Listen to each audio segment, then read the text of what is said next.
Je suis arrivée là, alors tout simplement, j'ai eu un rêve prémonitoire un jour où j'ai vu mon chat se faire tuer par un chasseur au bout de mon champ. Je pensais que, bien évidemment, c'est un rêve, c'est mon imagination, puis bon, mon chat n'étant jamais rentré. Je suis partie faire un stage, alors il y en a deux très connus au niveau de la francophonie dans la communication animale. On a Laïla Delmonte et on a le docteur Anna Evans, qui est une fondation suisse qui est très très connue. Donc, je suis partie faire une semaine de stage chez elle en tant que, je voulais me mettre en tant que professionnel. On s'est de suite aperçu que je travaillais sur de l'intuition sauvage. Donc la perception de la communication animale, ça reste très subtil, hein, c'est de manière subtile, on va appeler ça de la télépathie. Donc souvent on va avoir des infos comme si c'était notre imagination qui nous parlait. Donc parfois on se dit bon ben on est un petit peu dingue, c'est notre cerveau qui nous parle, c'est pas vrai. Donc c'est un domaine où on va avoir beaucoup du mal à se faire confiance, notamment sur la perception et l'analyse de nos informations. Donc le seul moyen de le faire, c'est de le faire en travaillant sur des animaux qui ne sont pas les nôtres. Comme ça nous permet d'avoir un détachement émotionnel, parce que nos animaux étant comme nos enfants, nos éponges et nos miroirs, c'est tout de suite compliqué. Donc le mieux c'est de s'organiser à travailler sur des animaux qu'on ne connaît pas. Et en général, pour pouvoir avoir un feedback du propriétaire et savoir si on est bon au niveau de nos ressentis, on part en général sur des traits de caractère. Pourquoi ? Parce que le maître connaît son animal, il va pouvoir vous dire oui, mon chien est calme, non, mon chien n'est pas comme ci, comme ça. Si on lui pose une question ouverte, le maître, si vous demande comment se sent mon animal, vous n'aurez pas de feedback au retour et vous ne pourrez pas savoir si votre perception est juste ou pas. Donc j'en viens à la communication animale, comment ça fonctionne. Donc on communique tous inconsciemment comme vous le savez avec nos animaux. On va se dire, ah il a soif. On pense que c'est nous qui avons l'info, mais en fait non, c'est l'animal qui nous transfère l'info, j'ai soif en fait. Et donc on communique tous inconsciemment. Moi je m'en suis aperçue parce que j'ai travaillé longtemps pour moi la protection animale. En fait tous les animaux qui souffraient indirectement m'appelaient et moi je passais ma vie à les sauver jusqu'à temps que je m'aperçoive en fait ils m'appelaient vraiment. Ils avaient vraiment besoin de moi pour venir les sauver. Donc la communication animale, comment ça fonctionne ? Il y a des gens qui travaillent directement avec l'animal à côté et le maître. Bon, moi je vous avoue que je travaille pas comme ça, je travaille en quantique sur photo. Pourquoi ? Parce qu'on va ouvrir un canal. En fait, on va commencer à travailler avec le subtil, ce qu'on appelle le quantique. Je ne vais pas rentrer dans les détails, mais à partir du moment où on ouvre ce canal, pour moi, il est mieux de le faire quand l'animal est disponible. Et non pas quand on est avec un maître à côté qui a des attentes. Alors pour savoir qu'est-ce qu'il a, qu'est-ce qu'il veut. Donc, vous allez avoir inconsciemment la pression du maître, l'animal qui ne va pas forcément être disponible. Pourquoi ? Parce que c'est comme les enfants quand ils sont avec leurs parents à côté, ils ne sont pas forcément OK. Quand on va les prendre tout seul, ça sera beaucoup plus simple. Donc moi voilà comment je procède. Donc, je travaille donc j'avais une petite photo de Wiki, mais là en présentiel, parce qu'on va s'entraîner après à faire quelques petits exercices pour savoir, à nous connecter à nos perceptions subtiles. Donc en fait, je travaille en photo en quantique et moi je passe par l'iris. L'iris, c'est l'œil. Pourquoi l'œil ? Parce que l'œil, c'est la seule chose qui traverse les vies. C'est pourquoi on dit dans les yeux des gens ou à leurs âmes, parce que l'iris ne change pas. En fait, d'une vie à l'autre, c'est toujours les yeux. On ne va pas rentrer dans ces domaines-là de tout ce qui est quantique, des vies simultanées, mais on va dire qu'on a des portes sur le subtil. Donc à partir du moment où on va se connecter au subtil, il va falloir faire quand même très attention à ce qu'on va laisser entrer et ce qu'on ne va pas laisser rentrer. Parce qu'à partir du moment où on commence à se connecter à nos extrasens, c'est exactement les mêmes sens que le toucher lui et le bras, tout ça, sauf que là on va appeler ça la clairaudience, la clairsentience, etc. Je pense que vous avez déjà entendu parler de ça, qui sont des sens beaucoup plus subtils. Mais à partir du moment où on va ouvrir ces portes, il faut faire un petit peu attention. Donc ça va être important là quand je vais vous mettre en semi-état de transe, parce que bien évidemment on va survoler juste pour que vous ayez un petit peu d'idée de la manière dont on communique avec les animaux. Mais ce qui va être important, c'est dans ce protocole, à la fin, je ne sais pas si vous avez déjà fait des constellations familiales, ça vous parle, ça vous dit quelque chose ? Non. Comment on va ouvrir ce canal qui va se créer ? Donc là, on va s'entraîner sur Ronki. Ce qui est important à la fin, c'est de surtout fermer le canal. C'est-à-dire à la fin, on lui dit merci de m'avoir donné ces infos, de bien avoir voulu communiquer avec moi. Tu reprends tout ce qui t'appartient, je reprends tout ce qui m'appartient et on ferme, on clôture. Pourquoi ? Parce qu'à partir du moment où on commence à travailler et à passer par le domaine de l'invisible, si vous êtes comme moi dans la médiumnité ou dans la clairaudience ou dans la clairvoyance, le problème, ou dans le clair-ressenti, parce que quand vous avez tout en même temps, l'animal a une douleur, vous avez sa douleur. L'animal est stressé, vous êtes stressé. L'animal est angoissé, vous êtes angoissé pour faire court. L'animal est triste, vous pleurez. Donc c'est très très impactant quand même. Donc il faut faire attention à bien se protéger et pas faire du n'importe quoi, sinon vous risquez un peu d'être ballotté comme moi au début, qui n'arrivait pas à gérer et qui du coup était appelé un peu par tous les animaux qui souffraient et on passe sa vie à sauver les animaux et c'est juste pas possible. Donc voilà, moi de mon côté, je propose donc sur mon site Muriel Énergie. Vous pouvez aussi me suivre sur Instagram ou sur Facebook, ma page Muriel Énergie. Donc je propose des communications animales où je canalise l'animal normalement environ 6 pages, 3 questions, 2 messages. Je mets environ 1 heure et demie de canalisation. Ensuite, je retranscris, maintenant je le fais sur WhatsApp, avant j'ai reçu à mon cabinet, et depuis le Covid, c'est beaucoup plus simple, donc on fait ça sur WhatsApp. Toujours pareil, 1 heure et demie de retranscription de la communication. Donc on procède à énoncer qu'est-ce qu'a dit l'animal, par rapport aux questions, par rapport aux messages. Et derrière, j'apporte une partie coaching, c'est-à-dire que je ne laisse pas les gens avec votre problématique. Sachant que, comme j'expliquais avant que vous arriviez tout à l'heure, la communication reste de la communication. Ça n'est pas de la magie. C'est comme quand on va communiquer avec un humain. Quand les gens m'appellent et me disent dis-lui qu'il arrête de faire pipi, dis-lui qu'il arrête de faire des trous, dis-lui qu'il arrête d'être agressif. Moi, je suis une négociatrice en fait. Je négocie entre l'animal et son humain. Bien évidemment, donc, étant donné que j'étais coach, j'utilise tout un tas d'outils. Je travaille beaucoup avec les fleurs de bac, etc., l'huile essentielle, l'homéopathie, mais aussi des choses que je vais mettre en place, des comportements que je vais mettre en place, que le maître doit mettre en place justement pour pouvoir améliorer la vie de l'animal ou répondre à ses besoins, ce qu'il aura demandé pendant la communication. Donc ça, c'est le premier point. Après, je forme aussi à la communication animale. Donc moi, je fais des formations en individuel. Je préfère. Après, en général, tous ceux qui font des formations en communication animale font plutôt des formations groupées sur 2-3 jours. Mais en général, quand on est à plusieurs, on avance beaucoup moins lentement. Donc, ce qu'ils vont faire sur 2-3 jours, moi, je vais commencer sur une journée.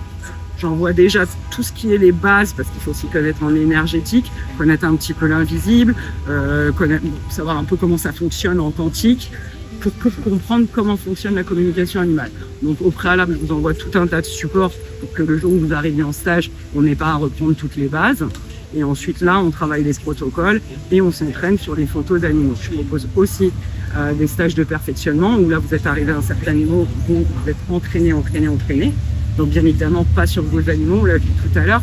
Pourquoi? Parce que c'est nos miroirs. Hein. Donc les animaux, sachant que ce sont des enfants de 4-5 ans dans leur tête, émotionnellement, ils sont dans le ici et le présent. Pour eux, il n'y a pas de... Ils sont pas comme les vrais adultes qui vont commencer à aller chercher à droite, à gauche. Enfin, ils sont pas comme ça. C'est vraiment des enfants. Il faut les prendre comme ils sont émotionnellement. Et donc voilà, donc je propose ces stages de perfectionnement où vous pouvez nous parler des difficultés que vous aurez rencontrées en vous entraînant sur des animaux qui ne sont pas à vous dans un premier temps. Pas que ça soit vos miroirs et vos éponges émotionnelles, sinon c'est beaucoup plus compliqué de laisser le mental de côté. Vous l'aurez compris, si on veut s'ouvrir à nos perceptions, il faut se mettre en état de transe, il faut abaisser nos ondes cérébrales, il faut faire le vide en nous. Je ne sais pas si vous avez de l'aide divine, si vous croyez à la source ou peu importe, demandez de l'aide pour cette communication que nous allons essayer de faire, parce qu'on va essayer de faire un petit exercice et on va essayer de poser des questions à mon chien qui est parti, mais c'est pas grave, on va travailler sur sa photo, c'est très bien. Et donc voilà, donc je forme en individuel, comme ça vraiment ça permet vraiment de s'adapter aux besoins précis de la personne. Eh ben il est là. Maman, tu peux me ramener mon chien? Oui, mais il me suit. D'accord. Allez, viens Rookie, on va faire un petit exercice, je t'expliquer, ils vont te poser des questions. Donc voilà, puis vous pourrez me poser vos questions après. Donc l'intérêt c'est de dire aux gens que on n'est pas magicien. On fait ce qu'on peut, mais avant tout, c'est de la négociation avec l'animal. Alors, j'avoue qu'en général, il y a quelques années, on m'appelait est-ce que mon cheval a besoin de quelque chose? Ou est-ce que mon chien a besoin de quelque chose? Qu'est-ce qui lui ferait plaisir? Bon, maintenant, on voit que les gens ont quand même un petit peu moins de moyens. Et la plupart du temps, je vous cache pas, quand on m'appelle, c'est... soit vous faites quelque chose, soit c'est l'euthanasie, soit vous faites quelque chose, c'est je l'abandonne, soit c'est, en général, quand ils m'appellent, ils sont généralement à bout. Ils ont fait les comportementalistes, ils ont fait les éducs canins, ils ont tout fait et bon, après, il n'y a pas de magie, hein. Tout ce qui est animaux traumatisés, comme chez les humains, voilà, hein, avoir le temps, mais on peut pas le changer du jour au lendemain. Après, ce qui est important, c'est de savoir aussi, par rapport à notre visualisation et notre impact sur les animaux qui sont hypersensibles. C'est-à-dire que quelqu'un qui va sortir son chien, qui a été traumatisé parce que son chien a agressé un autre chien, et qui va sortir son chien et se dire au bout de la laisse, j'ai un chien méchant, tant qu'il n'aura pas reprogrammé sa pensée, au bout de sa laisse, il aura un chien méchant. Savoir aussi, ça fonctionne comme ça. Enfin, les animaux perçoivent tout. Hein. Avant qu'on fasse notre valise, ils savent déjà qu'on va partir. Hein. Donc, tout l'intérêt de les prévenir parce qu'ils ont tendance à être fortement angoissés. Donc, moi, je dis tout le temps à mes clients, prévenez-les s'il y a un changement, un déménagement, des vacances. Alors, pas trop longtemps, sinon ça crée trop d'angoisse. Mais en général, une semaine avant, il faut quand même les prévenir que dans 5 dodos, ils vont rester tout seuls, etc. C'est quand même important. Ça reste des enfants, je vous le rappelle. Donc si ça vous dérange pas, on va se caler. Donc Rookie, soit vous voulez passer par la photo si vous voulez la regarder, donc vous passez par son iris, soit il va être là à côté de nous et puis on va lui poser donc quelques questions. Et les questions qu'on va lui poser, on va pas se fixer par rapport à son comportement du ici et maintenant. On n'est pas un comportementaliste animalier, on n'est pas là pour analyser comment il a les oreilles en arrière ou pas, ou qu'est-ce. Là, on va vraiment essayer d'ouvrir un canal et de pouvoir se connecter à l'énergie de Rookie. Donc on va se détendre un petit peu, on va prendre 3 grandes inspirations. Je vais vous demander que vous vous calez sur ma voix, c'est pas évident. On va faire fi des bruits extérieurs, des sirènes et de tout ce qu'il y a autour. Et puis on va essayer d'aller s'ancrer à l'intérieur de nous et on va prendre une grande inspiration. On va visuer l'énergie Mahatma qui vient de la source en haut, qui passe par notre chakra couronne, une énergie blanche dorée. Et on va la visualiser qui descend dans notre corps, qui passe par tous nos chakras, la tête. On va sentir l'air qui rentre par notre nez, qui passe dans notre gorge, qui descend dans notre poumon, dans notre ventre.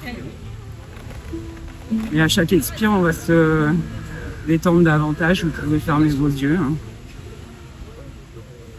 À chaque inspire, on sent cette énergie qui rentre et qui nous ancre dans le sol, en passant par notre tête, notre nez, notre gorge, notre poumon, notre ventre. Elle descend dans notre bassin, dans nos jambes, dans nos mollets, dans nos pieds. Et on imagine qu'elle descend dans des racines et qu'elle vient nous relier au grand cristal de l'Atlantide au milieu de la Terre, dans le magma. Et sur chaque expire, on essaye d'approfondir davantage, on va sentir son corps se relâcher, se relaxer davantage. Et on va aller se retrouver tous ensemble en haut d'un escalier, un escalier de 5 marches.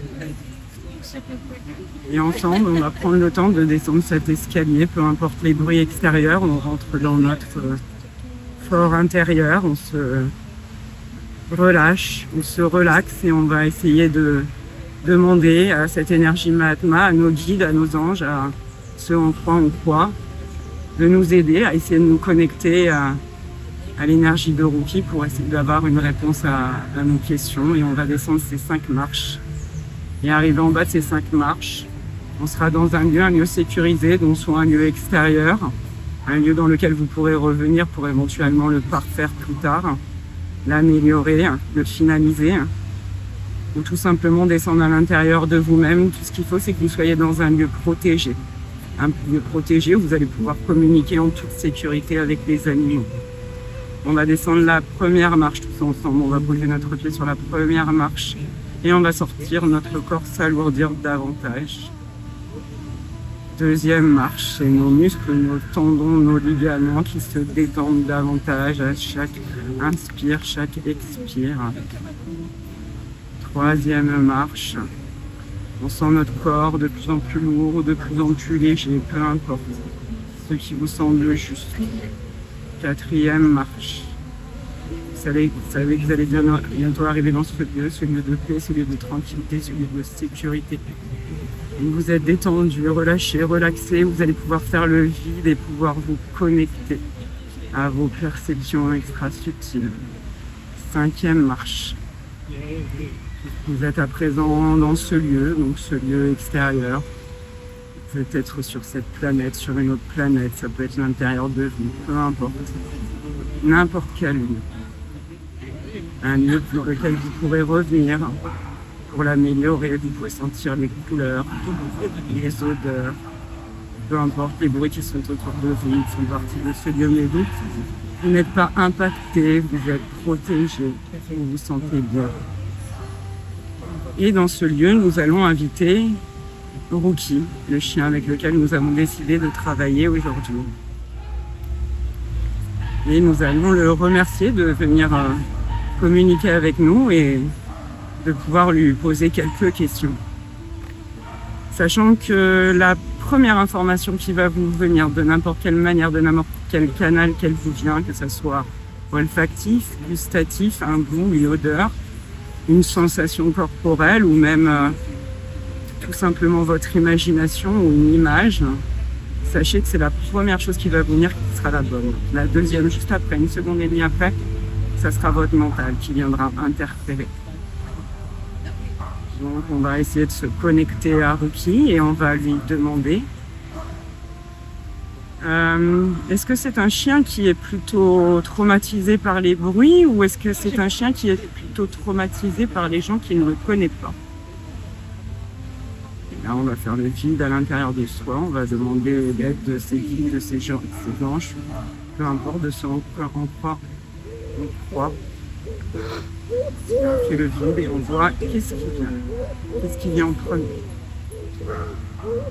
Je vous laisse quelques instants pour voir quelle est la réponse qui vous attire le plus. Donc est-ce qu'il a plutôt peur des bruits ou plutôt peur des gens qu'il ne connaît pas? Voilà. Si vous n'avez rien, aucune perception, c'est pas grave, on est tous différents.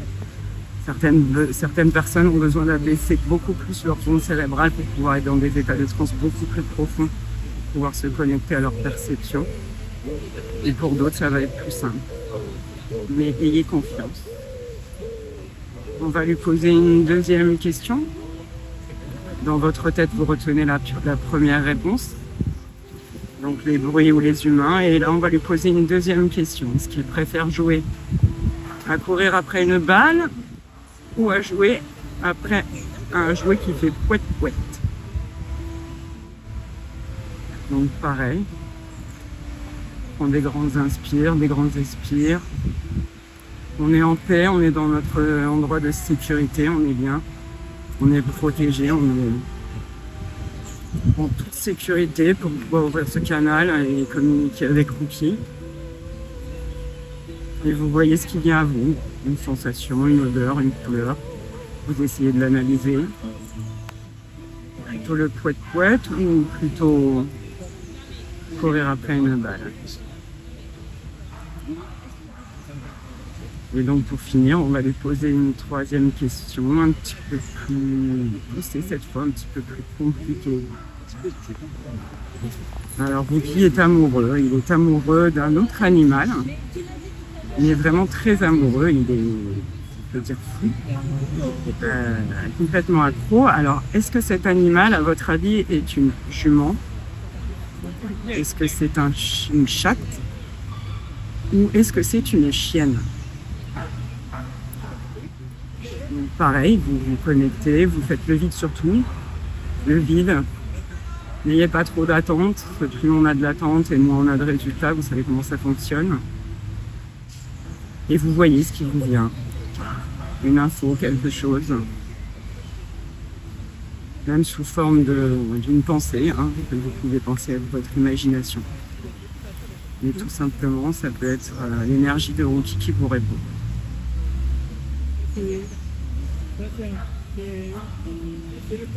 Alors, vous allez prendre une grande inspire, suivi d'une grande expire, et là, on va remercier Rookie. On va le remercier d'avoir bien voulu participer avec nous à cette communication, d'avoir bien voulu partager ces informations qui lui appartiennent. Et donc, avant de repartir, on va refermer, on va demander à Rookie de reprendre tout ce qui lui appartient. On le remercie pour cet échange et nous, de notre côté, on va reprendre tout ce qui nous appartient. Et on va clôturer cette communication ici et maintenant. On va prendre le temps de se réimprégner de ce lieu sécure, ce lieu de sécurité, dans lequel vous pourrez revenir quand bon vous semble. Après 3 grandes inspires, 3 grandes expires, vous aurez juste à fermer les yeux. Si vous voulez faire un ancrage, un signal, peut-être toucher votre touche, votre index. C'est ce qu'on appelle un ancrage en hypnose. Ça vous permettra à n'importe quel moment de pouvoir revenir dans ce lieu de sécurité et de pouvoir l'améliorer, de pouvoir le fignoler. Maintenant, vous avez à présent un outil entre les mains, un outil qui va vous permettre non seulement de pouvoir vous ressourcer, mais aussi de pouvoir venir communiquer en toute sécurité, en effectuant bien le protocole, en refermant bien derrière vous. Je pense que c'est très important. C'est très important pour ne pas garder les énergies de l'animal avec soi. On va venir dans ce lieu pour y communiquer en toute sécurité. Et tranquillement, on va se diriger vers l'escalier par lequel on est arrivé. Et doucement, on va refranchir ces 5 marches pour revenir dans le ici et le maintenant. On va franchir la 5e marche, on va commencer à se connecter à nos connexions, à nos sensations corporelles, à nos tendons, nos muscles, nos ligaments. 4e marche, on va commencer à prendre conscience de tous les bruits qui nous entourent, les sirènes, les oiseaux, les bruits de fond. 3e marche, on va commencer à visualiser qu'on est dans ce parc, dans ce lieu ici, à Toulouse, au bord de ce petit lac, entouré de ces bonnes odeurs, ces bonnes couleurs. 2e marche, on va commencer à bouger ses pieds, ses mains, ses doigts. 1re marche, on va ouvrir les yeux, prendre une grande inspiration, revenir ici, maintenant et présent. On a la petite alarme pour nous ramener, c'est très bien. Voilà, je vous remercie. Rocky aussi vous remercie. Ça a été? Ouais. Bon, évidemment, c'est pas facile. Le bruit, le faire en 5 minutes. Bon, quand je le fais sur ma journée de formation, dites-vous bien que rien que la séance dure au moins 20 à 30 minutes. On va vraiment créer ce lieu sécure. Dans ce lieu sécure, on va créer un sous-lieu sécure. On fait vraiment, et puis je vous le dis, si demain vous voulez vous entraîner, quand même faites un vrai protocole d'ouverture et de fermeture. Parce qu'on ouvre un canal avec l'invisible. Et voilà, il ne faudrait pas, parce qu'on peut communiquer bien évidemment avec des animaux morts. La mort n'étant qu'un voile. Donc on peut aussi attirer tout un tas d'entités. Donc il faut mettre bien son attention, on veut que les animaux. D'accord ? Comme ça, on ferme le spectre et on sait où on va. Si le juste animal qu'on joue avec lequel Pardon ? Si le juste animal qu'on joue avec lequel on veut. Voilà, c'est ça. Et surtout bien refermer, qu'ils reprennent tout après. Parce que finit l'adresse de destination. Voilà, c'est ça. Et souvent, même parfois, hier j'étais encore en stage et elles se sentaient encore pas bien après. Et on a refermé 2 fois, des fois 3 fois sur un animal qui avait une tumeur. Enfin, quand des fois c'est très très lourd et que l'animal a vraiment besoin de communiquer, c'est comme si vous parlez avec quelqu'un qui n'a pas envie de s'arrêter de parler. Je ne sais pas si vous comprenez ce que je veux dire. Donc, c'est non. Allez, vas-y, on reprend. Au pire, on reprendra si vous voyez qu'il a vraiment encore des choses à dire. Parce que bon, ça reste énergétiquement quand même assez puissant. Sachez que bon, en fin de journée, si vous faites 2-3 communications, vous êtes plié. C'est quand même très, c'est comme un médium qui va communiquer avec l'au-delà. Ça reste quand même assez impactant énergétiquement parlant. Donc, il faut savoir bien se protéger, éventuellement de faire avec une bougie ou chose comme ça. Ça va, ça s'est bien passé la séance là. Alors on va y aller pour le feedback des réponses. Alors première question, j'ai posé. Ah oui. Alors la question c'était sur est-ce qu'il a plus peur des bruits ou est-ce qu'il a plus peur des gens qui ne connaissent pas? Le bruit. Je dirais le bruit. Ok. Ouais. Tu dis déjà. T'as pas eu d'infos, alors ne t'inquiète pas, même si c'est pas la bonne info ou si tu n'as pas eu d'infos, sache qu'on est tous différents, d'accord ? On communique tous avec les animaux inconsciemment. Maintenant, il y a des gens qui vont être plus aptes à le faire de manière rapide, qui vont passer plus sur des canaux où comment vous avez reçu l'info? Médiumnité, c'est votre mentation. Intuition. Je peux pas dire. Tu peux pas dire, tu as eu l'info comme ça t'a attiré. J'appelle l'intuition. Ouais. Comment l'info est, hein? Comme une pensée. Et toi, tu as rien eu du tout. Voilà. Donc sache qu'il y en a, ils vont avoir une odeur. Donc c'est vrai que c'est plus compliqué à analyser quand tu as une odeur pour avoir une réponse. Il y en a, ils vont avoir des sensations corporelles. Et il y en a qui vont être sur le canal de la médiumnité, donc c'est-à-dire l'intuition, ou la visualisation, donc quand tu as une image, c'est beaucoup plus simple, ou l'auditif, c'est-à-dire que tu as l'impression qu'on te parle et qu'on te donne la réponse. Donc on n'est pas tous égaux, bien évidemment. Il y en a qui vont avoir plus de facultés et qui vont pouvoir le développer plus facilement et plus rapidement. Mais c'est comme tout. Oh, regardez qui vient nous rendre la visite. Ah, t'es magnifique, mon bébé. Magnifique. J'arrive Tu peux le filmer, Johan? Il arrive face à nous. Il arrive face à nous en mode incroyable. Ah, mais on l'a pas encore regardé.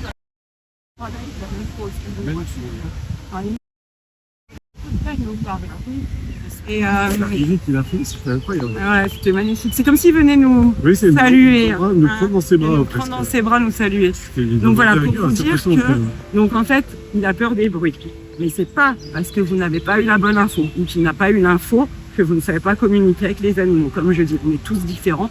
Certaines doivent prendre beaucoup plus de temps pour abaisser, parce que bon, le cerveau c'est électrique magnétique, donc on a des ondes cérébrales qu'on doit abaisser pour pouvoir se mettre en état de transe et ouvrir nos canaux. Voilà, il y a des gens qui vont les ouvrir peut-être plus facilement parce qu'ils se seront déjà entraînés dans leur vie, et d'autres beaucoup moins parce que peut-être vous n'êtes jamais entraînés. Mais avec le temps, bien sûr, ça fait.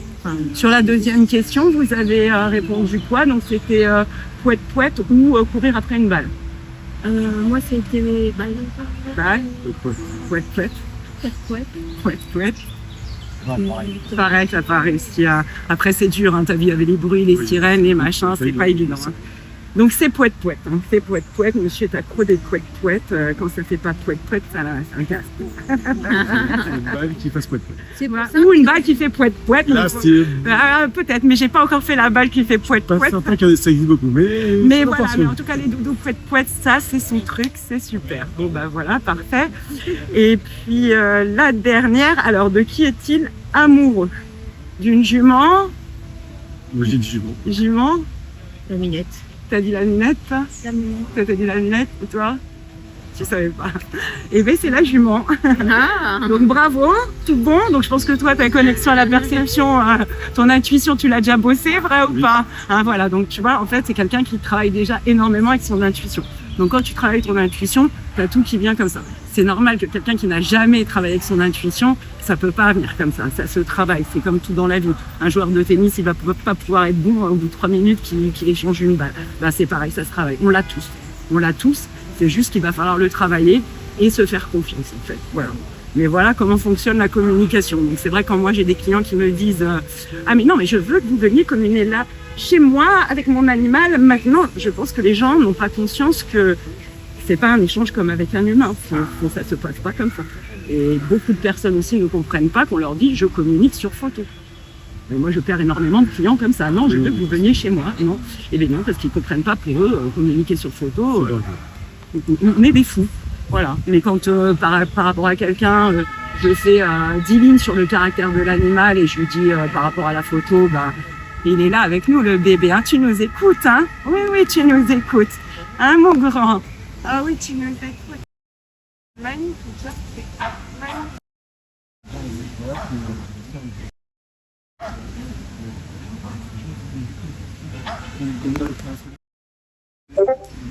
Voilà. Par contre, dès qu'il s'agit d'énergie, L'énergie, là, c'est plus possible. Ça va avoir quelque chose dans leur subconscient qui bloque.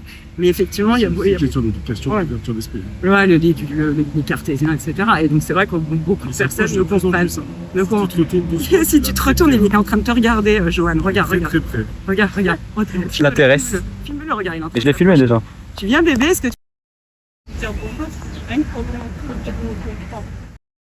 alors peut-être un petit peu peur, c'est normal. Ah oui. Alors comme j'expliquais tout à l'heure,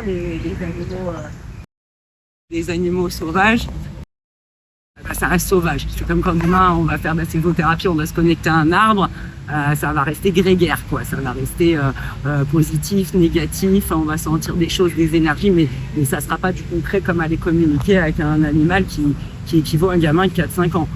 Comme j'expliquais tout à l'heure, quand tu as des rats ou des frelons, etc., bon, bah, eux, qu'est-ce qu'ils voient? C'est qu'ils ont à manger, qu'ils sont bien, ils n'ont pas envie de partir, quoi. Voilà. Et on ne peut pas forcer la communication, reste de la communication. Voilà, voilà. Donc, vous avez vu un petit peu comment ça se passe. Merci beaucoup. Ben, je vous en prie, si vous avez des Il est magnifique. questions. Merci. Bah, lui, je l'ai adopté. Donc, il a un gros trauma de l'abandon. Son papa est tombé du toit. Ils étaient 4 bergers à crever de faim. Et puis, l'association l'a castré. Ils ont fait de la castration. Donc, double sauvetage. Oui, Mayra. Donc, c'est ma vie, celui-là. Lui, c'est ma vie. Vous avez des questions, Moi, sinon? avec Sophie, on profite comme ça quand même. Elle regarde un héron là qui est dans le. Non? Qui est dans le. Qui souffle les poissons. Mais c'est très mystérieux. Allez, merci. Je ne veux pas poser de questions parce qu'il n'y a aucune prise pour poser de questions. En fait, la seule chose qui va D'ailleurs. me permettre, moi je vais vous dire la vérité, hein, j'ai bossé pendant 34 ans gratuitement sur des groupes, parce que ça existe, hein, les groupes Facebook d'entraînement à la communication animale, c'est des gens qui veulent qu'on communique avec leurs animaux gratuitement avant de me faire confiance. C'est tellement subtil qu'on est là, mais est-ce que je suis pas folle? Est-ce que mon info est bonne? Oui, c'est ça. Voilà. Et au bout de, je vais pas vous mentir, au bout de 3 ans que les gens, oui c'est mon animal, oui c'est son caractère, oui c'est vrai, là tu commences un peu à te faire confiance. Mais c'est vraiment, vraiment un processus qui prend du temps. Et est-ce que vous avez pardonné votre petite minute tuée par des chasses? Oui, bah oui. Alors le souci, c'est que souvent les animaux, c'est comme les humains. Hein. Quand ils ont des morts subites, ils ne savent pas qu'ils sont morts, donc ils errent encore ici dans la 3D. Ensuite, il faut les faire partir, parce que bon, des fois ils sont morts, mais ils ne savent pas qu'ils sont morts. Et des fois ils sont morts, ils sont très énervés, et ils ne veulent pas partir non plus, donc il faut les faire partir. Donc on est tous plus ou moins passeurs d'âme. Hein. Je ne vous l'apprends pas. Hein. On met une bougie, une intention, hein. C'est aussi simple que ça, hein, de passer une âme dans l'au-delà. Ouais, la minette. Alors après, moi, je tire les cartes parce que j'ai eu tout un tas d'enseignements. J'ai fait du coaching, je fais de l'hypnose ericksonienne, j'ai fait énormément de choses. D'ailleurs, je savais pas quelle casquette prendre, mais je me suis dit, je vais me dévouer aux animaux parce que je pense qu'ils en ont besoin. Qu'est-ce que je voulais dire? En fait, c'est très compliqué de excusez-moi, des fois, je perds le fil. C'est mystérieux et toi, tu as attendu avant de faire confiance à ce mystère. Ouais. C'est ça, en fait. C'est quelque chose, il faut que tu travailles sur des animaux que tu ne connais pas, avec des maîtres, et pour avoir le feedback, le seul feedback que tu vas pouvoir avoir, c'est le caractère de l'animal. Parce que le voisin, il connaît son animal, c'est le caractère. Voilà. Il faut, à la limite, toi, tu ne connaisses pas l'animal. Il faudrait, par exemple, ma belle-sœur, elle a sa voisine qui a un chien. Tiens, donne-moi la photo du chien. Bien sûr, l'animal doit être tout seul. Hein. C'est comme quand on travaille en énergétique, en reiki, en quantique. Il faut qu'il soit tout seul sur la photo. Hein. Sinon, s'il a son maître à côté, on va aller capter l'énergie du maître et ça va interférer. Donc, et là, on s'entraîne. Et à force de s'entraîner, on prend confiance en soi. Et voilà. Mais sinon, vous venez me voir en stage et moi, je vous forme. Et voilà, je prends 5 fois moins cher que celle qui m'a formée. et en général, à la fin de la journée, vous arrivez déjà à établir une bonne communication en toute sécurité avec l'animal. Mais c'est vrai que mais pour les qu'est-ce qu'il y gens... a comme à savoir de plus? Il semble que ce soit instinctif, je ne sais pas. C'est instinctif, Comment mais on peut... Enfin, à savoir il y a plus... quoi à savoir? À savoir de plus, alors déjà tout un protocole, parce que là on l'a fait très rapidement, mais je vous conseille pas de le pratiquer comme ça tout seul chez vous, parce que normalement il faut suivre un protocole très strict, comme je vous expliquais. On ouvre les portes de l'invisible. Donc voilà, alors soit vous avez vos propres protocoles parce que vous travaillez déjà en Reiki ou en énergétique et vous savez vous mettre vos protections et envoyer à la Terre, mais si vous savez pas le faire, faut pas ouvrir les canaux comme ça. Donc pourquoi la formation? Excuse-moi, je me mets là parce que je te vois plus. Je ne sais pas. Pourquoi? Il veut pas. Donc pourquoi la formation? Pourquoi? Parce qu'on a un protocole strict qui nous permet de le faire en toute sécurité, et ça c'est quand même super important parce qu'on va pas faire du n'importe quoi. Après, oui, ça reste nos perceptions extra subtiles. Et puis, on s'entraîne. On s'entraîne sur des animaux sur lesquels moi j'ai déjà travaillé. Donc, ça permet aussi déjà de voir par rapport à vos perceptions le feedback. Parce que bon, là, on l'a fait en 5 minutes. C'est pas, on peut pas se dire, vous voyez, vous en avez eu des bonnes, vous en avez eu des bonnes, bon, vous avez rien eu, mais peut-être qu'en étant vraiment en état de transe profonde, vous serez complètement connecté à vos extrasens. Vous comprenez ce que je veux dire? C'est pas, là, on a fait c'est vraiment un atelier de présentation. C'est pas une connexion qu'on pourrait faire sur une journée où vraiment là on se penche vraiment à faire ce travail. Voilà. Mais en tout cas, si vous voulez vous entraîner sans faire de formation, utilisez un protocole, sécurisez-vous et refermez bien le canal une fois que vous l'avez ouvert. C'est tout ce que je peux vous conseiller. Voilà, pas vous taper des choses pas sympathiques. Merci beaucoup. Merci beaucoup. Je vous en prie. Myriam.